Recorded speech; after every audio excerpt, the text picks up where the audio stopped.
আসসালামু আলাইকুম প্রিয় দর্শক। অন্য মঞ্চের আলাপ চাইতে আপনাদের সকলকে আমন্ত্রণ জানাচ্ছি। প্রিয় দর্শক, সাজ্জাদ কাদিরের প্রীতি নিন শুভেচ্ছা।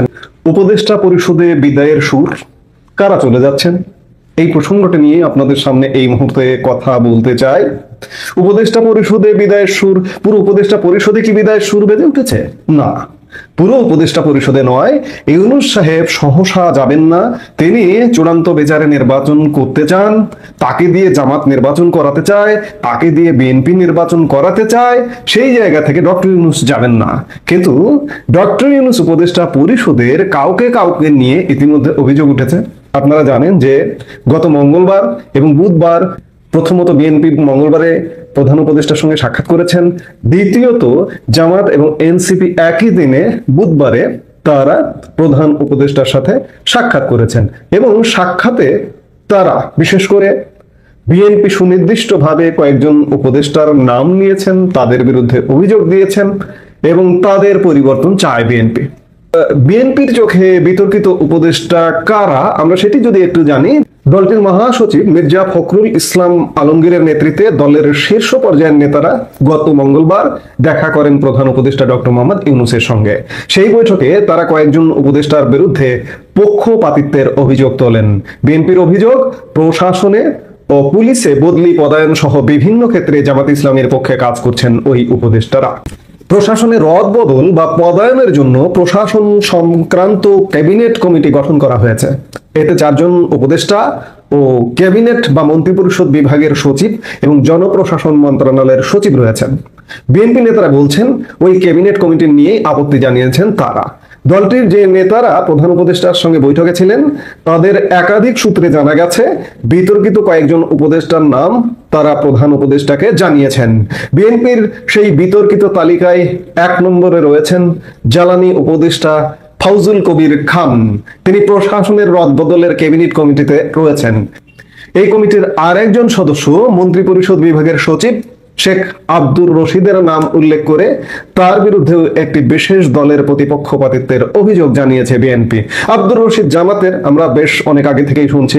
আর ফাউজুল করিম তো শুরু থেকেই নানা রকম বিতর্কিত কর্মকাণ্ডে তিনি অন্ততপক্ষে সরব আছেন।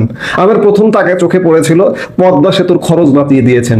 বিগত আওয়ামী লীগ সরকারের বেঁচে যাওয়া খরচটাকে তিনি এই সরকারের অর্জন বলে দেখিয়েছিলেন বা প্রকাশ করেছিলেন গণমাধ্যমে। তখন থেকে আমার কাছে মনে হয়েছে এই লোকটা তো আসলে সুবিধাজনক না, অন্যের কৃতিত্ব নিজের ঘাড়ে নিতে চান। তার নামে বিএনপি ইতিমধ্যে কমপ্লেন দিয়েছে। প্রধান উপদেষ্টার বিশেষ সহকারী খোদাবক্স চৌধুরী স্বরাষ্ট্র মন্ত্রণালয়ে কাজ করেন। ওই মন্ত্রণালয়ে উপদেষ্টার পরেই মিস্টার চৌধুরীর অবস্থান। বিএনপি নেতারা প্রধান একটি দলের প্রতি পক্ষপাতিত্বের অভিযোগ দিয়েছেন। কোন কোন উপদেষ্টা রাজনীতি বা কোন রাজনৈতিক দলের সঙ্গে সম্পৃক্ত আছেন, এই অভিযোগে বিএনপি জানিয়েছে। এই অভিযোগের ক্ষেত্রে ছাত্র প্রতিনিধি হিসেবে সরকারে থাকা উপদেষ্টা মাহফুজ আলম ও আসিফ মাহমুদ সজীব ভুইয়ার দিকে আঙ্গুল তুলেছে বিএনপি।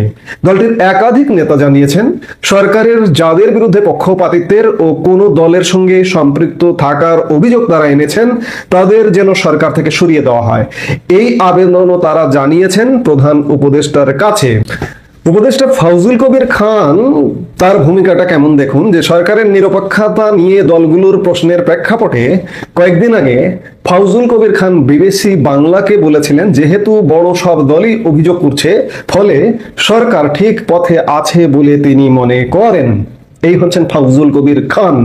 কিছু উপদেষ্টার নিরপেক্ষতার প্রশ্ন তোলার পাশাপাশি বিএনপি বলেছে এই অন্তর্বর্তী সরকার তত্ত্বাবধায়ক সরকারের মুডে বা আদলে কাজ করবে বলে তারা চাইছে। বিএনপির স্থায়ী কমিটির সদস্য সালাউদ্দিন আহমেদ বিবিসি বাংলাকে বলেন অধ্যাপক ইউনূসের নেতৃত্বাধীন অন্তর্বর্তী সরকার এখন থেকেই তত্ত্বাবধায়ক সরকারের আদলে কাজ করবে। প্রধান উপদেষ্টার সঙ্গে বৈঠকে সেই আবেদনই জানিয়েছেন তারা। অন্তর্বর্তী সরকার যদি এখন তত্ত্বাবধায়ক সরকার মুডে কাজ করে তাহলে এই সরকারকে নীতিগত কোনো সিদ্ধান্ত বা কর্মকাণ্ড বাদ দিতে হবে। সরকারকে শুধু নির্বাচন পরিচালনায় রুটিন কাজ করতে হবে। কিন্তু ইউনূস সরকার কি সেটি করবে? এখানে বন্দর লিজ দেওয়ার ব্যাপার আছে, কক্সবাজার রেল স্টেশন লিজ দেওয়ার ব্যাপার আছে, শাহজালাল বিমানবন্দর, এগুলার দফারফার ব্যাপার আছে। এদিকে মিয়ানমারে যে করিডোর, মানবিক করিডোর, সেই করিডোর আবার নতুন করে আলোচনায় আসছে। তত্ত্বাবধায়ক সরকার মুডে গেলে এই কাজগুলো তো করতে পারবে না। আবার সচিবালয়ে যেটি বোঝা যাচ্ছে যে উপদেষ্টা পরিষদে একটা বিদায়ের সুর, উপদেষ্টাদের কাউকে কাউকে সরাতে রাজনৈতিক দলের চাপ আসার কারণে বিভিন্ন মন্ত্রণালয়ের কাজে কর্মে তাড়াহুড়া, অনিষ্পন্ন কাজ দ্রুত সম্পন্ন করবারও নির্দেশ দেওয়া হচ্ছে। কিছু আলামত সুস্পষ্ট হয়ে উঠেছে, যেমন অন্তর্বর্তী সরকারের একজন প্রভাবশালী উপদেষ্টাকে সম্প্রতি একটি সংগঠনের পক্ষ থেকে এক আলোচনা সভায় আমন্ত্রণ জানানো হয়েছিল। এ বিষয়ে উপদেষ্টার একান্ত সচিবের কাছে দিনক্ষণ ও সম্মতি চাওয়া হলে নাকচ করে দেওয়া হয়। বলা হয়, স্যার বলেছেন এখন যাওয়ার সময় হয়েছে, এসব বাদ দিয়ে গুরুত্বপূর্ণ সংস্কারগুলোর দিকে মনোযোগ দাও। আমরা আছি বা কদিন, যে কোনো দিন চলে যেতে হবে। প্রায় অভিন্ন ঘটনা ঘটেছে সচিবালয়ের 7 নম্বর ভবনের এক উপদেষ্টার দপ্তরে। শুধু এই 2 উপদেষ্টার ক্ষেত্রে নয়, বেশ কয়েকজন উপদেষ্টার দপ্তরে অনিষ্পন্ন সংস্কার কাজ দ্রুত নিষ্পত্তি করতে তাড়া দেওয়া হচ্ছে বলে জানিয়েছেন দায়িত্বশীল কর্মকর্তারা। এছাড়া উপদেষ্টা পরিষদ নতুন করে গঠন হতে পারে বলে মনে করছেন সংশ্লিষ্ট ব্যক্তিরা। এই মুহূর্তে সচিবালয় গুঞ্জন আছে যে অন্তর্বর্তী সরকারের উপদেষ্টা পরিষদে বড় ধরনের পরিবর্তন আসছে। খানিক আগে বললাম, উপদেষ্টা পরিষদে থাকা বিতর্কিত ও দলীয়দের বাদ দিতে সাম্প্রতিক প্রধান রাজনৈতিক দল বিএনপি, জামাত ও এনসিপির চাপ রয়েছে। এমন পরিস্থিতিতে সচিবালয়ের কয়েকটি মন্ত্রণালয় ও বিভাগের প্রশাসনিক কাজে এক ধরনের তাড়াহুড়া লক্ষ্য করা গেছে। উপদেষ্টাদের নিয়ে প্রথম বিস্ফোরক মন্তব্য ইসলাম। তিনি বলেছিলেন, উপদেষ্টাদের অনেকেই বিভিন্ন রাজনৈতিক দলের সঙ্গে লিয়াজো করে ফেলেছেন, অনেকেই সেফ এক্সিট নিয়ে ভাবছেন ও ব্যবস্থা করছেন। কদিন আগে জামাত ইসলামের কেন্দ্রীয় নায়েবে আমির সৈয়দ আব্দুল্লাহ মোহাম্মদ তাহেরও কোন কোন উপদেষ্টার বিরুদ্ধে ষড়যন্ত্রে লিপ্ত থাকার অভিযোগ তুলেছিলেন। এমনকি তাদের কথোপকথনের রেকর্ডও নাকি তার কাছে আছে, এমন কথাও তিনি বলেছিলেন। এ নিয়েও উপদেষ্টাদের মধ্যে এক ধরনের অস্বস্তি রয়েছে। আবার কেউ কেউ এসব অভিযোগ ও সেফ এক্সিটের কথাও জোরালোভাবেই অস্বীকার করেছেন। সরকারের একটি দায়িত্বশীল সূত্র থেকে জানা গেছে, অন্তর্বর্তী সরকারের শীর্ষ পর্যায় থেকে 2 ছাত্র প্রতিনিধি উপদেষ্টাকে সেপ্টেম্বরের মাঝামাঝি সময়ের মধ্যে পদত্যাগের পরামর্শ দেওয়া হয়েছিল, কিন্তু তারা আরো সময় নিতে চেয়েছেন। এই 2 উপদেষ্টা হলেন তথ্য সম্প্রচার উপদেষ্টা মাহফুজ আলম এবং স্থানীয় সরকার উপদেষ্টা আসিফ মাহমুদ সাদিব ভুইয়া। এই সূত্র বলছে, উপদেষ্টা মাহফুজ আলম আগামী জাতীয় সংসদ নির্বাচনে অংশ নিতে এখন পর্যন্ত আগ্রহ দেখাচ্ছেন না, তিনি সরকারে থাকতে চান। আসিফ মাহমুদ নির্বাচনের তফসিল ঘোষণার আগে পদত্যাগ করতে পারেন, অবশ্য কোনো বিষয়ে চূড়ান্ত সিদ্ধান্ত হয়নি। এর আগে আসিফ মাহমুদ গত 14 আগস্ট সাংবাদিকদের জানিয়েছিলেন, নির্বাচনের তফসিল ঘোষণার আগেই তিনি পদত্যাগ করবেন। অন্যদিকে মাহফুজ আলম গত 28 সেপ্টেম্বর এক অনুষ্ঠানে বলেছিলেন, 2 মাস ধরে আমি অনিশ্চয়তার মধ্যে আছি, আমি কখন নেমে যাই, মানে আমি কখন নামবো আমি জানি না।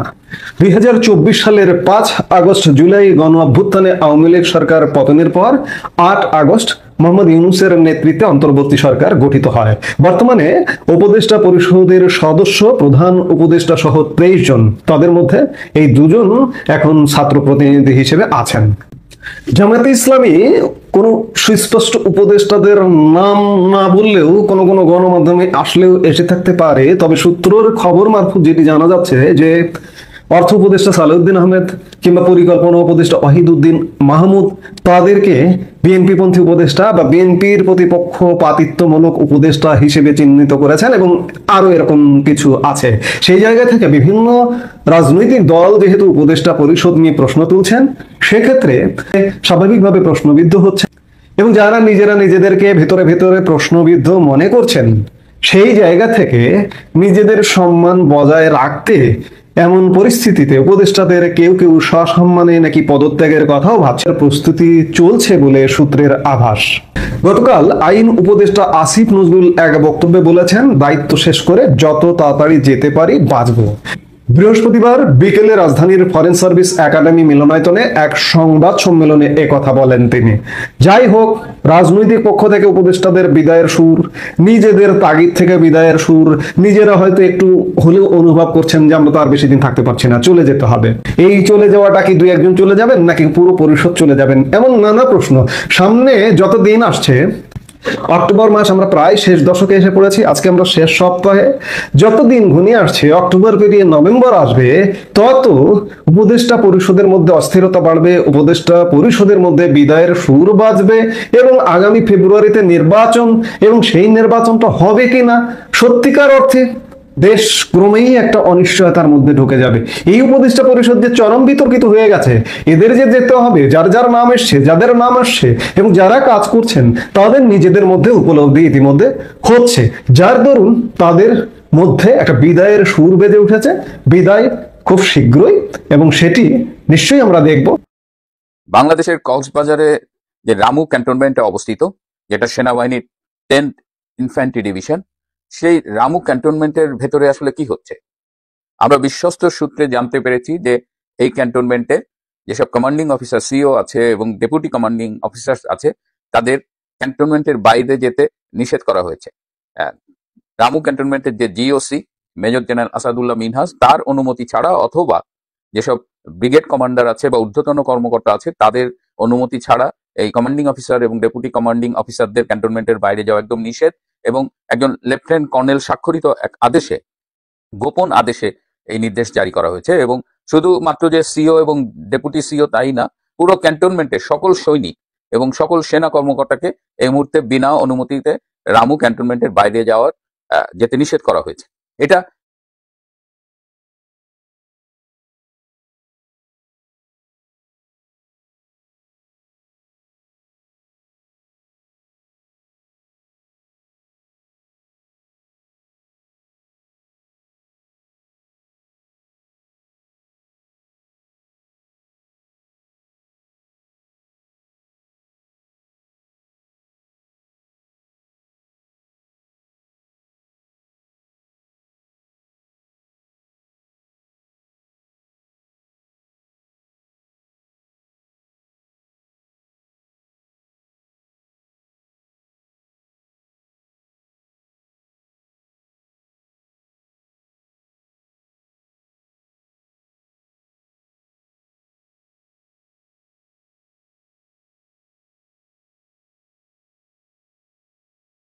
বিদেশি সেনা কর্মকর্তা অবস্থান করছে।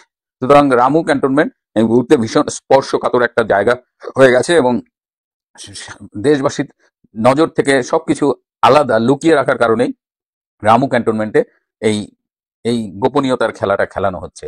এদিকে আমাদের একটা think tank forum, Bangladesh institute for piece and security studies, তারা এই করিডোর দেওয়া নিয়ে উদ্বেগ প্রকাশ করেছে। তাদের ভাষ্য অনুযায়ী, আন্তর্জাতিক আইন অনুযায়ী বাংলাদেশ সরকার এভাবে একটি করিডোর দিয়ে একটি, যেটি নন স্টেট অ্যাক্টর বলা হচ্ছে, যেটি কোনো স্বীকৃত কোনো স্টেট অ্যাক্টর না, তার সাথে চুক্তি করে এইভাবে কোনো করিডোর দিতে পারে না। সো এটা আন্তর্জাতিক আইনের একটা খেলাপ। ইতিমধ্যেই মিয়ানমার সরকারের পক্ষ থেকে বাংলাদেশ সরকারের পররাষ্ট্র মন্ত্রণালয় এই করিডোর দেওয়া নিয়ে তীব্র আপত্তি জানানো হয়েছে।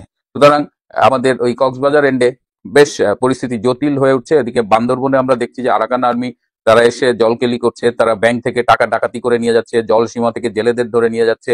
এবং আরো একটি উদ্বেগের বিষয় হলো যে এখন যেহেতু এই টেকনাফ এবং বাংলাদেশ এই মিয়ানমারের যে বর্ডার, সেখানে যেহেতু মিয়ানমারের রেগুলার বর্ডার ফোর্স নেই এবং সেখানে আরাকান আর্মি এবং অন্যান্য সশস্ত্র বিদ্রোহীরা এই বর্ডার গার্ড দিচ্ছে, সুতরাং এই বর্ডারের ম্যানেজমেন্ট এই মুহূর্তে যথেষ্ট দুর্বল। এবং এই দুর্বলতার সুযোগে এখান থেকে প্রচুর ড্রাগস এবং অস্ত্রের চোরাচালানির সুযোগ সৃষ্টি হয়েছে। এবং এই ড্রাগস, এই মাদক এবং অস্ত্র একদিকে যেমন বাংলাদেশে প্রবেশ করবে, আর একদিকে এটা ভারতের নর্থ ইস্ট রাজ্য, বিশেষ করে মিজোরামে এই এই মাদক এবং অবৈধ অস্ত্রের চোরাচালানের একটা ভয়াবহ ঝুঁকি তৈরি হয়েছে এবং এটি শুরু হয়ে গেছে বলা যায় আর কি। তো এই অবস্থায় এই রামু ক্যান্টনমেন্ট যে 10th ডিভিশন, এদের সহায়তায় রয়েছে 17 ডিভিশন এবং 24 ডিভিশন, সবাই মিলেই এই করিডোর দেওয়ার এই ব্যাপারে এই পাশ্চাত্য শক্তি, বিশেষ করে টু বি ভেরি স্পেসিফিক আমেরিকার এই যে এই করিডোর টরিডোর করা, এগুলো সঙ্গে আমেরিকার বেসিক্যালি তারা যে বার্মায় একটা পাস করেছিল সংসদে 2022 সালে 15 December,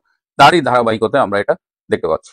institute of piece and security studies এর এদের যে উদ্বেগ, এর পাশাপাশি আমাদের অন্যতম বৃহত্তম রাজনৈতিক দল বিএনপি, তারাও কিন্তু মিনমিনে গলায় একটু একটু প্রতিবাদ জানিয়েছে। কিন্তু এই সিকিউরিটি স্টাডিজ এর এই প্রতিষ্ঠান কিংবা বিএনপি, এদের কারো উদ্বেগের ব্যাপারেই আমাদের ইউনূস সরকারের পক্ষ থেকে কেউ কোনো রেসপন্ড করেনি। স্পেশালি যে জাতীয় নিরাপত্তা উপদেষ্টা বলে যাকে নিয়োগ দেওয়া হয়েছে, ডক্টর খলিলুর রহমান, তিনি এ ব্যাপারে কোনো মুখ খোলেনি। এই যে সারা দেশের জনগণের উদ্বেগ এবং এই ধরনের একটি করিডোর যদি দিতেই হয়, তাহলে সেটি জাতীয় সংসদে নির্বাচিত প্রতিনিধিদের মধ্যে আলোচনার মাধ্যমে এই ডিসিশনটা নেওয়া উচিত। কিন্তু একটা অবৈধ সরকার, ইউনূস সরকার, যার কারো কাছে কোনো অ্যাকাউন্টেবিলিটি নেই, সে এই ধরনের সিদ্ধান্ত নিতে পারে না।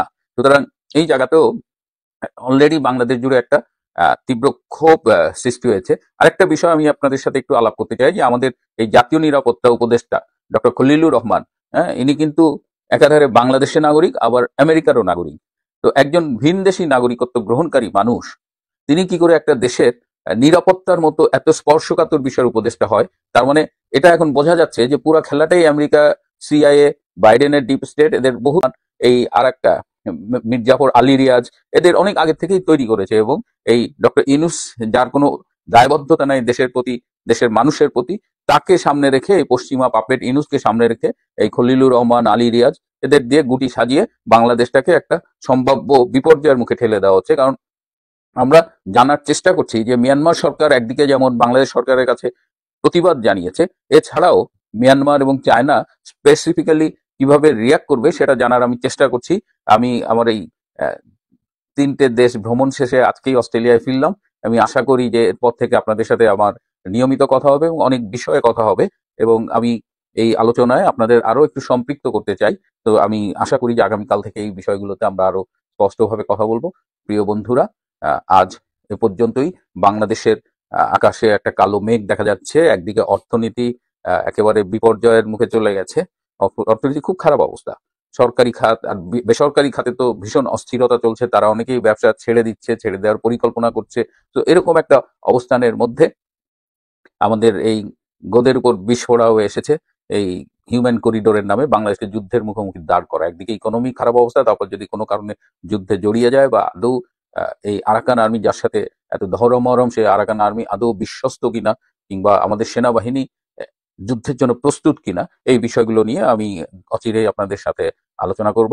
নির্বাচনী প্রতীক শাপলা নিয়ে এনসিপি ও ইসির অর্থাৎ নির্বাচন কমিশনের বিরোধ এখন কেবল প্রশাসনিক জটিলতা নয়, এটি নতুন রাজনীতির বক্তব্য। রাষ্ট্র প্রতীকের মর্যাদা আর নির্বাচনী ন্যায্যতার ত্রিভুজে আটকে থাকা এক বড় প্রতীকী লড়াই। জুন থেকে শুরু হওয়া এই টানাপোড়েন চিঠির পর চিঠি, বৈঠকের পর বৈঠক পেরিয়ে আজও মীমাংসিত নয়। এনসিপির অবস্থান সরল, শাপলা না হলে নির্বাচন নয়। ইসির যুক্তি সরাসরি, শাপলা জাতীয় প্রতীকের কেন্দ্রীয় অংশ, আইনগত ও নীতিগত কারণে তালিকায় নেই, তাই বরাদ্দের প্রশ্নই ওঠে না। এই টানটান অবস্থানকে ঘিরে রাজনীতির ভেতরে আরেক দফা অনিশ্চয়তা, অভিযোগ আর পাল্টা অভিযোগ ঘনীভূত হচ্ছে। সাম্প্রতিক দিনগুলোতে গণমাধ্যমে যেভাবে বিষয়টি উঠে এসছে, তাতে ইসির নতুন প্রকাশিত তালিকায় 115টি প্রতীক থাকলেও শাপলা নেই, এমনকি নৌকাও নেই। এ তথ্য স্পষ্ট হয়েছে। এনসিপির বক্তব্য শাপলা জনগণের কাছে গ্রহণযোগ্য। জুলাইয়ের পদযাত্রা ও গণসমাবেশে শাপলা ঘিরে যে স্বতঃস্ফূর্ততা দেখেছি, তা থেকেই আমরা প্রতীকটা চাইছি। দলটি বলছে, ইসি যদি শাপলা না দেয়, নিবন্ধন নেব না, এমন সতর্ক সুরও তারা বিভিন্ন সময়ে ব্যবহার করেছে। এই অবস্থান সংবাদ মাধ্যমে বারবার এসেছে এবং দলীয় নেতাদের মন্তব্যেও তা অটুট রয়েছে। ইসির যুক্তির কেন্দ্রে আছে জাতীয় প্রতীকের মর্যাদা। সংবিধিবদ্ধ নথিতে জাতীয় প্রতীকের বর্ণনা দেয়া, শাপলা পানিতে ভাসমান থাকবে, দুপাশে ধানের শীষ আর উপরে 3টি সংযুক্ত পাটপাতা, দুই পাশে তারাও থাকে, এটি আমরা জানি। জাতীয় প্রতীককে নির্দিষ্ট স্থান ও অনুষ্ঠানে প্রদর্শনের বিধানও রয়েছে এবং সরকারি লিখিত অনুমতি ছাড়া অন্যত্র ব্যবহারে নিষেধাজ্ঞা। এই কাঠামো বহুদিন আগেই স্থির রয়েছে। তাই ইলেকশন কমিশনের বক্তব্য, শাপলা যেহেতু জাতীয় প্রতীকের কেন্দ্রীয় ফুল, এটিকে ভোটের প্রতীক হিসেবে তালিকাভুক্ত করা যাবে না। এই যুক্তির পেছনে আইনি ব্যাখ্যাই প্রধান। এখানে এনসিপির পাল্টা যুক্তি হলো, জাতীয় প্রতীকের উপাদানের সাথে ঘনিষ্ঠ এমন প্রতীক ইতোমধ্যে আছে। বিএনপির ধানের শীষ, জেএসডি রবের তারা, জাপার কাঁঠাল জাতীয় ফল, তৃণমূল বিএনপির সোনালী আঁশ, এগুলো যখন টিকে আছে তখন শাপলা কেন নয়? ইসির জবাব, ধানের শীষ যে রূপে আছে তা জাতীয় প্রতীকের 2 কানের সঙ্গে এক নয়, আর শাপলা হলো মূল উপাদান, অন্যগুলো শোভামণ্ডিত সংযোজন, তাই তুলনাটা টেকে না। এই বিভাজন কেন্দ্রীয় বনাম অলংকারিক নির্বাচনী নীতির এক নতুন ব্যাখ্যা এনে দিয়েছে, যা সম্প্রতি ইলেকশন কমিশন সংশ্লিষ্টদের বক্তব্যে উঠে এসছে এবং সংবাদ মাধ্যমেও প্রতিফলিত। এখন প্রশ্ন দাঁড়ায়, আইন ও নীতির মধ্যে ব্যাখ্যার জায়গা কতখানি? জাতীয় প্রতীকের মর্যাদা রক্ষার যুক্তি শক্তিশালী, কারণ রাষ্ট্রযন্ত্রের, রাষ্ট্রচিহ্নের একথা বিধিমালায় সুস্পষ্ট। কিন্তু নির্বাচনী প্রতীকের ইতিহাস বলছে 2008 সালে দল নিবন্ধন চালুর আগে অনেক প্রতীকী রীতির ভিত্তিতে চিহ্নিত ছিল, পরে সেগুলো প্রাতিষ্ঠানিক স্বীকৃতি পেয়েছে। তাই রীতি বনাম নতুন ব্যাখ্যা, এই সংখ্যাটি আসলে এনসিপি নির্বাচন কমিশন বিতর্কের কেন্দ্রে। ইসির সাম্প্রতিক গেজেটে 69 থেকে বাড়িয়ে 115টি প্রতীক রাখা হলেও শাপলা বাদ পড়েছে। অন্যদিকে নৌকাও স্থগিত আছে। এই দুটো সিদ্ধান্তই বোঝায় কমিশন প্রতীকের প্রশ্নটিকে নীতিগত পুনর্গঠনের জায়গায় নিয়ে গেছে। এখানে রাজনৈতিক সংকেতও পড়া দরকার। এনসিপি তাদের কথাবার্তায় বারবার ন্যায় বিচার ও সমতার কথা বলছে। তাদের মতে প্রতীক বন্টনের প্রশ্নে ইসি পক্ষপাত দেখাচ্ছে। ইসির জবাব, আমরা লিখিত তালিকা থেকে বেছে নিতে বলেছি, শাপলা তালিকায় নেই, তাই দেওয়া সম্ভব নয়। চিঠিপত্রে তারা এনসিপিকে 50টির মতো প্রতীকের মধ্য থেকে বেছে নিতে বলেছেন, কিন্তু শাপলা ছাড়া নয়। ফলে বিষয়টি আমলাতান্ত্রিক নিয়ম বনাম রাজনৈতিক দাবির টানাপোড়েনে আটকে আছে। আইনি বাস্তবতা বুঝতে হলে দুটো জায়গা দেখতে হয়। প্রথমত, জাতীয় প্রতীক সংক্রান্ত বিষয়, যেখানে প্রদর্শনের স্থান, ব্যবহার, অনুমতি সব নির্দিষ্ট। দ্বিতীয়ত, নির্বাচনী প্রতীক তালিকা, যা ইসি নিয়মিত গেজেট করে এবং প্রয়োজনে সংশোধন করে। প্রথম অংশে শাপলা নিয়ে কঠোরতা থাকাই স্বাভাবিক। দ্বিতীয় অংশে ইসির স্বাধীনতা আছে কোন প্রতীক তালিকাভুক্ত হবে আর কোনটি নয়। কিন্তু এই স্বাধীনতার ব্যবহার রাজনৈতিকভাবে সংবেদনশীল। 115 প্রতীকের গেজেট যেখানে শাপলা নেই, ইসি সেই স্বাধীনতাই প্রয়োগ করেছে। এর সহজ অর্থ, শাপলা চাইলে আগে তালিকাভুক্ত হতে হবে, তালিকায় না থাকলে কোনো দলকে দেয়া যাবে না। এখানে এনসিপির কৌশলগত হিসাব গুরুত্বপূর্ণ। তারা বলছে, শাপলা পেলে নিবন্ধন, না পেলে নয়। শাপলা পেলে নির্বাচন, না পেলে নয়। এটি চাপ সৃষ্টি রাজনীতি, যা নতুন দল হিসেবে তাদের পরিচিতিকে আরো উচ্চকিত করছে। একই সঙ্গে তারা রাষ্ট্রযন্ত্রের নিরপেক্ষতা নিয়ে প্রশ্ন তুলছে। জনপ্রশাসনে বদলি, পদায়ন, উপদেষ্টা পর্যায়ের পক্ষপাত, ইসির পক্ষপাত, এসব অভিযোগ দিয়ে তারা নির্বাচনী পরিবেশকে প্রধান ইস্যু বানাতে চায়। এই অবস্থান ভবিষ্যৎ জোট রাজনীতির দরজাও খোলা রাখে, কারণ প্রতীক না হলে তারা অন্য প্রতীক বা জোটের প্রতীকে যেতে চায় না। এই কথা বলে তারা নিজেদের আলাদা ব্র্যান্ডিং দৃঢ় করছে। কিন্তু এই কৌশলের একটা বড় ঝুঁকিও আছে। প্রথমত, প্রতীকের প্রশ্নে দীর্ঘ অচল অবস্থা দলের সাংগঠনিক প্রস্তুতিকে শ্লথ করতে পারে। দ্বিতীয়ত, নির্বাচনী ক্যালেন্ডার যত এগুবে, প্রতীকের অনিশ্চয়তা প্রার্থীদের মাঠ পর্যায়ের প্রচারণা, ছাপার সামগ্রী, ভোটার মনে চেনা সবকিছুকে প্রভাবিত করবে। তৃতীয়ত, ইসিকে অবৈধ বা অন্যায্য বলতে বলতে শেষ মুহূর্তে সমঝোতায় যেতে হলে রাজনৈতিক বার্তার ধার কমে যেতে পারে। তবে এনসিপি সম্ভবত এটিও হিসাব করছে, প্রতীকের প্রশ্নে কঠোর থাকা তাদের তরুণ সমর্থকদের কাছে নীতিনিষ্ঠার সংকেত দেবে। নির্বাচন কমিশনের অবস্থানেও এক ধরনের নীতিগত ধারাবাহিকতা দেখা যায়। সাম্প্রতিক গ্যাজেট, নতুন তালিকা, নৌকা স্থগিত, শাপলা তালিকায় নয়, এসব সিদ্ধান্তে তারা একটি নতুন মানদণ্ড স্থাপন করতে চাইছে। জাতীয় প্রতীকের কেন্দ্রীয় উপাদানকে ভোটের প্রতীকে পরিণত না করার নীতি শুধু শাপলা নয়, ভবিষ্যতের অন্য কোনো রাষ্ট্রচিহ্নের কেন্দ্রীয় অংশকে প্রতীক হিসেবে ঠাঁই না দেওয়ার ইঙ্গিত দেয়।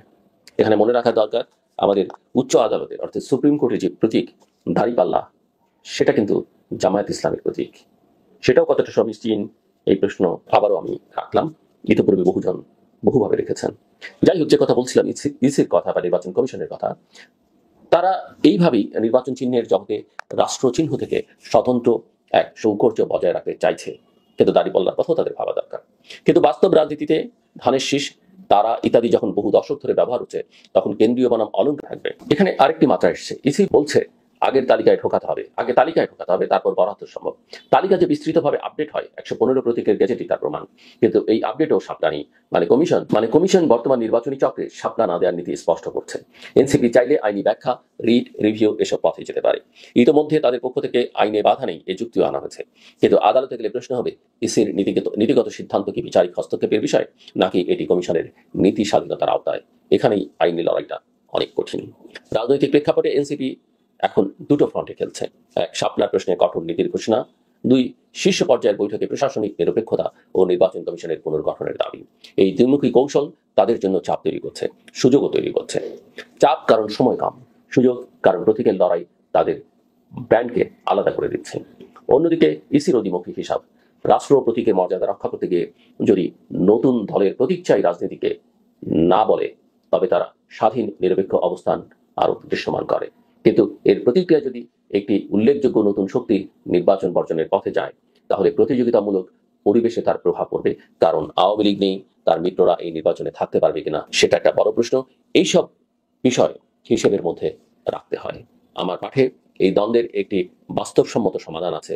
শাপলার ডেরিভেটিভ বা কাছাকাছি কিন্তু আলাদা প্রতীকে সমঝোতা, যেখানে ভিজুয়াল সাদৃশ্য রেখে জাতীয় প্রতীকের কেন্দ্রীয় ফুলকে সরাসরি ব্যবহার না করে শাপলা সংকেত বহনকারী কোনো প্রতীক তালিকাভুক্ত করা যায়। উদাহরণস্বরূপ, পুকুরের ঢেউ, লতাপাতা বা শাপলা পাতা, এমন কিছু যা ফুল নয় কিন্তু এনসিপি তাদের রাজনৈতিক কাহিনীর সঙ্গে মিলিয়ে নিতে পারে। এতে রাষ্ট্রচিহ্নের মর্যাদাও থাকে, নতুন দলের ব্র্যান্ডিংও বাঁচে। ইসির জন্য একটা নীতির মধ্যে নমনীয়তা দেখানোর সুযোগ। তবে এই সমঝোতা ততটাই সম্ভব যতটা উভয় পক্ষ জয়ী ঘোষণার বদলে সমাধান খুঁজতে আগ্রহী। একই সঙ্গে প্রতীকের বাইরে বড় প্রশ্নটি হচ্ছে নির্বাচনী আস্থার সংকট। এনসিপি যে অভিযোগগুলো তুলছে, জনপ্রশাসনের বদলি, পদায়ন, উপদেষ্টাদের পক্ষপাত, ইসির আচরণ, এসবের অনেক কিছুই রাজনৈতিক বার্তা। কিন্তু কিছু কিছু বিষয় নীতিগত স্পষ্টীকরণ দাবি করে। নির্বাচন সামনে রেখে প্রশাসনে বদল হলে তার মানদণ্ড প্রকাশ, লিখিত নীতিমালা ও স্বচ্ছতা এসব নিয়ে স্পষ্ট অবস্থান থাকলে অভিযোগের জোর কমে। ইসি যদি প্রতীক তালিকা, বরাদ্দের নিয়ম, আপিল পর্যায়ে সব একসাথে ওয়ান স্টপ নথিতে প্রকাশ করে, তাহলে নতুন দলগুলোর সঙ্গে এই ধরনের টানাপোড়েনও কমবে। সবশেষে নির্বাচনী প্রতীক শুধু কাগজে আঁকা চিহ্ন নয়, এটি রাজনৈতিক স্মৃতি, কল্পনা ও সংগঠনের প্রতিফলন। শাপলা বাংলাদেশের মানুষকে নদী, জল, জমির চিত্রে ফেরায়। এখানেই এনসিপির রাজনৈতিক কল্পনা। আবার শাপলা রাষ্ট্র প্রতীকের কেন্দ্র, এখানেই ইসির আইননীতি। এই দুই সত্যকে সমান্তরাল রেখে যদি পথ বের করা যায়, নির্বাচনও অন্তর্ভুক্তিমূলক হবে, রাষ্ট্রচিহ্নের মর্যাদাও অটুট থাকবে। এখন প্রশ্ন, কে আগে অহংকার নামিয়ে সমাধানে হাত বাড়ায়? ইসি কি তালিকার ভেতরে কোনো সৃজনশীল বিকল্পে রাজি করাতে পারবে এনসিপিকে? এনসিপি কি শাপলা না হলে নির্বাচন নয় থেকে শাপলার আত্মা থাকা উচিত, এই ভাষ্যে সরে আসবে? সময় দ্রুত ফুরোচ্ছে। প্রতীক নিয়ে লড়াই যত লম্বা হবে, ততই প্রকৃত নির্বাচন লড়াইয়ের প্রস্তুতি পিছিয়ে যাবে। আর নির্বাচনের চেয়ে বড় প্রতীক তো আর কিছু নেই। ক্ষমতাসীন হোক বা প্রতিদ্বন্দ্বী, সব পক্ষেরই সেটা মনে রাখা দরকার। আমার কথা শুনবার জন্য আপনাদের অসংখ্য ধন্যবাদ। আপনাদের সবার জন্য শুভকামনা।